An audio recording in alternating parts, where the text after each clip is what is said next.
એક દિવસનો સમય, મહાત્મયની કથા. દેવરાજ નામનો બ્રાહ્મણ,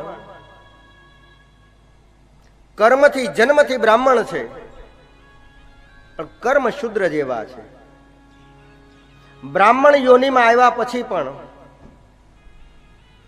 કેટલા બધા કુકર્મ કર્યા છે. શરાબનું સેવન કરવું, ગણિકાઓનો સંગ કરવો, અધર્મના માર્ગ ઉપર ચાલવું, ધર્મનો ક્ષય થવો, અને આખું જીવન એણે આવી રીતે વિતાવ્યું. અને પરિણામ મહાદેવ અને પોતાના કર્મની પીડાને આધીન ખૂબ જ અંતિમ સમયે દુઃખી થવા લાગ્યો છે.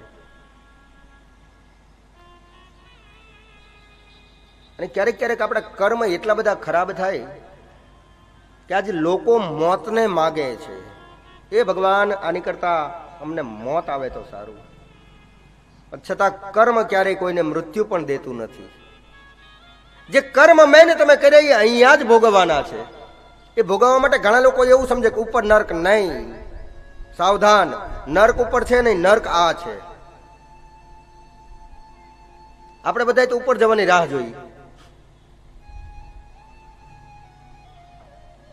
અને સ્વર્ગ અને નર્કની જો હું તમને કથા કહું ને, તો ઘણા લોકો એવું માને કે ઉપર સ્વર્ગમાં જાશું, સ્વર્ગમાં જાશું. સ્વર્ગમાં જવાના સપના જોતાય નહીં, કારણ કે હજી સુધી કોઈ ગયું જ નથી.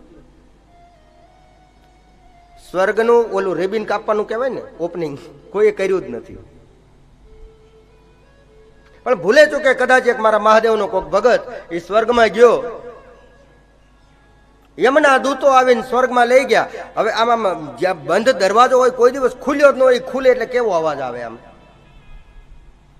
આપણા ઘરે જો 2 મહિના 3 મહિના દરવાજા બંધ રહ્યા હોય પછી કેવી રીતે આમ કીચું ખુલે, એવી રીતે સ્વર્ગનો દરવાજો ખુલ્યો, માથેથી ધૂળ ખરે. જેવો ઓલા ભાઈ સ્વર્ગમાં એન્ટ્રી લીધી, પ્રવેશ કર્યો, તો કોઈ નહીં. તે ઓલો યમદૂતને પૂછવા લાગ્યો કે એલા ભાઈ અહીંયા કેમ કોઈ નહીં, હું એકલો તો. કે તારી સિવાય કોઈ મુહૂર્ત જ નથી કર્યું, તું જ પહેલો છો દેવતા.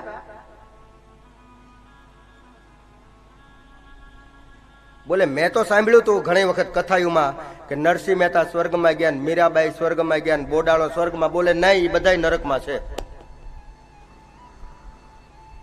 ઓલો 1 દિવસ રહ્યો, 2 દિવસ, હવે એકલો એકલો વાતું કોની હારે કરે. વળી પાછા યમદૂતને બોલાવ્યા કે આમ આવો, આમ આવો, ઓલા બધા છે ત્યાં લઈ જાઓ, મને નર્કમાં લઈ જાઓ. તો ખરેખર નર્ક જોવા ગયો તો આ દરેક જે સંતો છે એ બધા નર્કમાં હતા.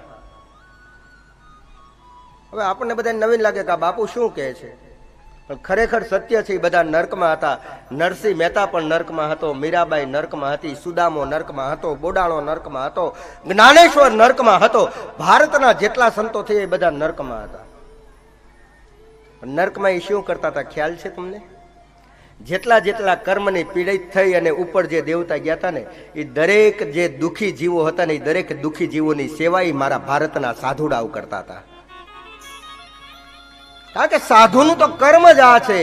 સ્વર્ગ નર્કની ચિંતા કરે એ સાધુ નહીં, કેવલ જગતની કલ્યાણ કરે, જગતની સારી ભાવના રાખે એ સાધુ.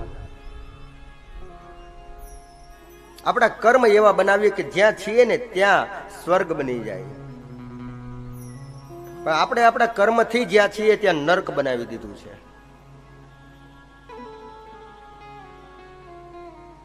પરમાત્માને મળવા માટે સ્વર્ગમાં જવાની જરૂર નથી, પરમાત્મા અહીં જ મળે છે. કેવલ જરૂર છે તો સાચા ભાવની,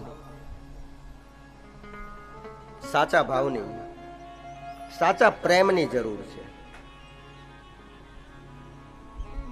અને ભગવાન ક્યાં છે? ભગવાન મંદિરોમાં છે, ભગવાન મસ્જિદોમાં છે, ભગવાન ગુરુદ્વારામાં નહીં, ભગવાન ભીતર છે.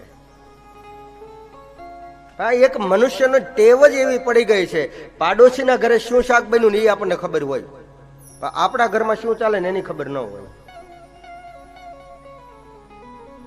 ક્યારેક માયલાને ઓળખી લ્યો, ક્યારેક તો ભીતર ડોક્યું કરો કે મારી અંદર શું ચાલે, હું લોકો માટે શું વિચારું છું.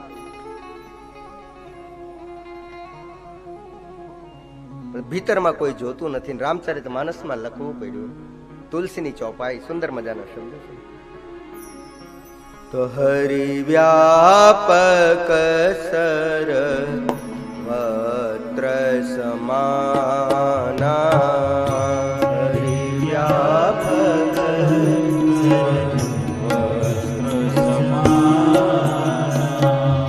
हरि व्यापक सर्वत्र समाना, हरि व्यापक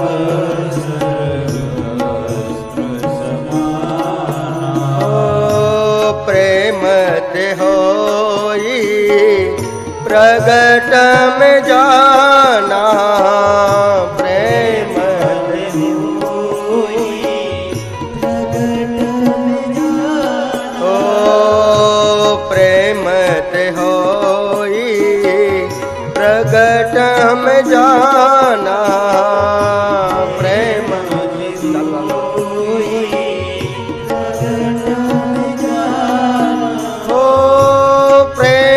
ते होई प्रेम ते होई प्रगट में जाना, श्री राम जय राम जय जय राम, जय राम,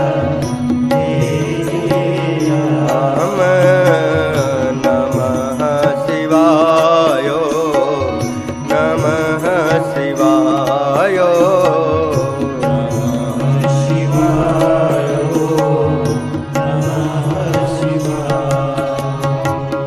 नमः शिवाय, नमः शिवाय, नमः शिवाय, नमः शिवाय, नमः शिवाय।